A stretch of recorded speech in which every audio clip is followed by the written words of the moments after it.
I am called anti-Semitic which is a misnomer, by the way. It means anti-Arab, in fact, anti-Semitic, because Semite is basically a term for a group of languages in the Middle East, the overwhelmingly vast majority of which are Arabic languages. So even the term anti-Semitic is a misnomer, but because they want to silence me.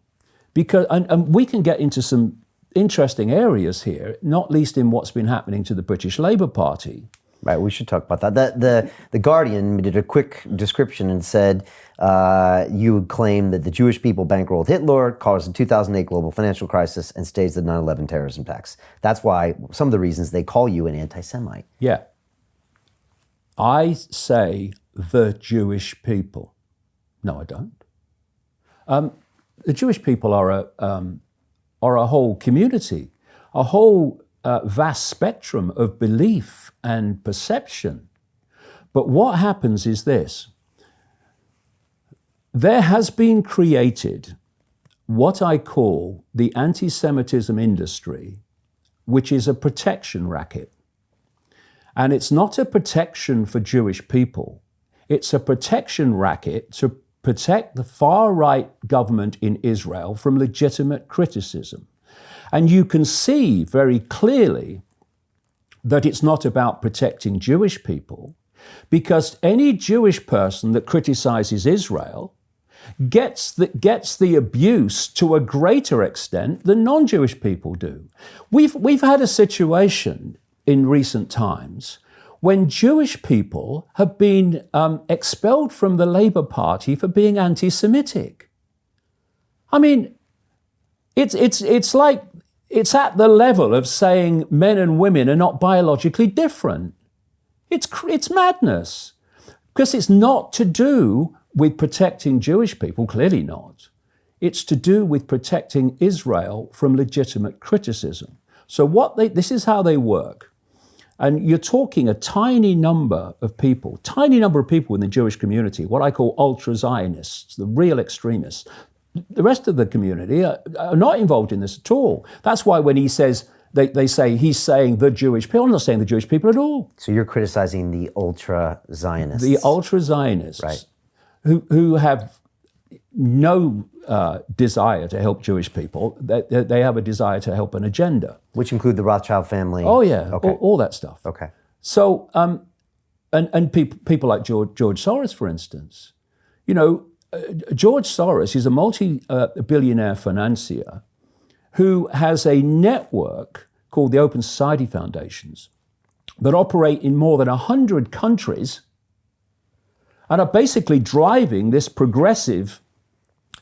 regressive, political correct agenda and all that goes with it. And yet, and leaked documents, leaked emails have all shown this to be provable fact in countries like Ukraine and many others. But if you, as I do, expose George Soros for what he's doing, he has put so far $32 billion into this Open Society Foundation network. I mean, why is he doing that when you see how it works and what it's doing and what its goals are through what they call NGOs and stuff? So you expose what he's doing, not because he's Jewish, but because of what he's doing. What's the defense mechanism? You're only saying that because he's Jewish. No, I'm saying it because he's what he's doing. I don't care if he's outer Mongolian. I don't care if he's middle class American or middle class whatever. I'm interested in what he's doing. But the protection racket, because that's what it is, then kicks in and says, you're only saying it because he's Jewish. You can't say that, that's anti-Semitic. And this is how the protection racket works. So, and this is happening in the Labour Party now as well. Well, I mean, this was the situation. This protection racket had got such influence in the Liberal Democrats and in the Conservative Party, as it has in the Democrats and the Republicans in America, big time.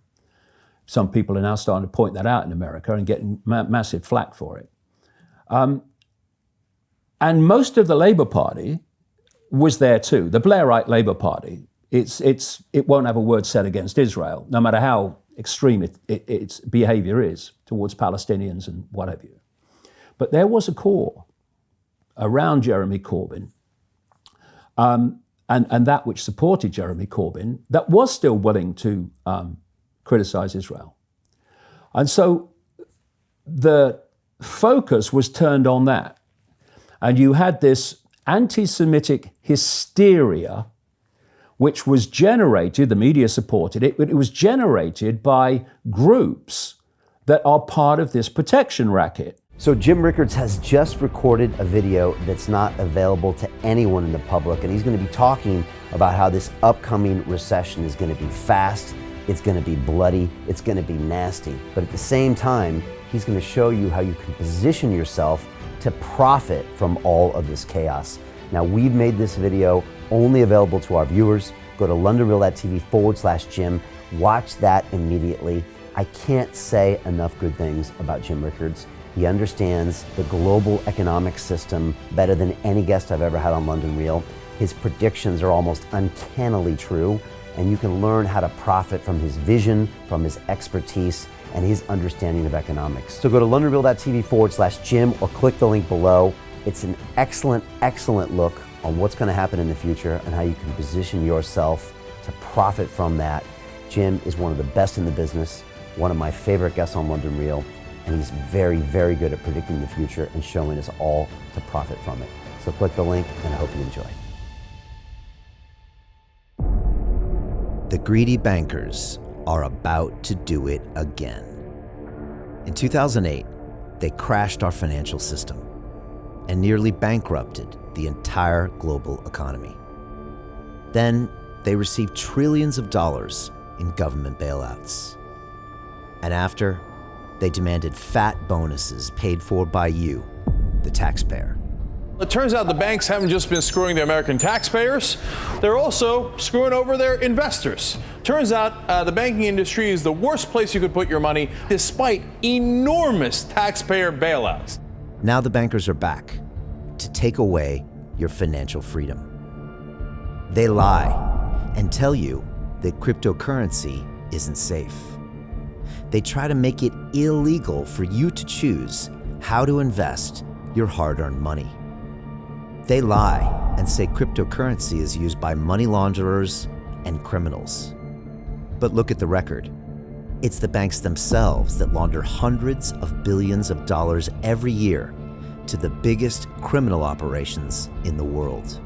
Leaked documents have revealed how some UK banks have helped criminals, money launderers and Russians under sanctions. American authorities discovered that the Sinaloa cartel moved $881 million through HSBC accounts as bank officials turned a blind eye to the illegality. The bankers lie and say cryptocurrency is not a real investment. Meanwhile, the smartest CEOs in the world are buying billions and billions of it. The truth is that banks lie about cryptocurrency because it makes them scared. The banks take $9 trillion per year of your hard-earned money, and they are worried that they will finally be exposed. They're scared because crypto means they can no longer control your money, which means they can no longer control you. They are scared because you might actually understand your money and intelligently decide what to do with it. Now is the time for us to come together, fight back, and take control. It's time to educate ourselves, our families, and our communities. Because financial education means financial freedom. We know that cryptocurrencies will help us build the new decentralized financial system of the future. A banking system that is of the people, by the people, and for the people.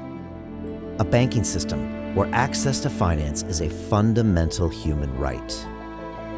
A banking system that is free and fair and welcomes all humans on this earth. The DeFi revolution is happening. We, the people, can no longer be fooled. We choose to take control of our finances. We choose to take control of our freedom. We choose to take control of our future. Join us, and let's take back our financial freedom forever.